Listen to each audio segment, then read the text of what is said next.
নবীজি সাল্লাল্লাহু আলাইহি সাল্লামের চাচা আমিরে হামজা নাম শুনছেন না? ওনার উহুদের যুদ্ধে উনি শহীদ হয়েছিলেন। তো উনার লাশ আবু সুফিয়ানের স্ত্রী হিন্দ বিনতে উতবা, মক্কার কাফেরদের একজন বড় সর্দার ছিল উতবা।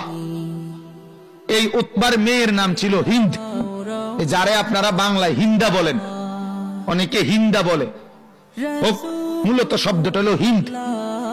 এই হিন্দ বিনতে উতবা আবু সুফিয়ানের স্ত্রী, উতবার মেয়ে, মানে এই মহিলার বাবাও ছিলেন মক্কার কাফেরদের শ্রেষ্ঠ নেতা, এই মহিলার স্বামীও ছিল মক্কার কাফেরদের শ্রেষ্ঠ নেতা, মহিলা নিজেও ছিলেন মহিলাদের মধ্যে নেতা।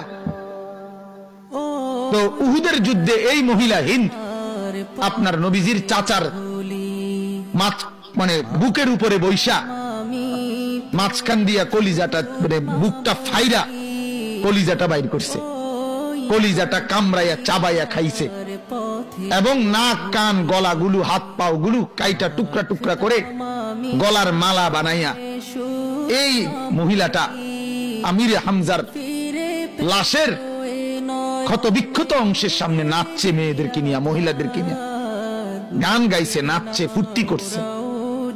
এত নিকৃষ্ট ছিল এই মহিলাটা। কিন্তু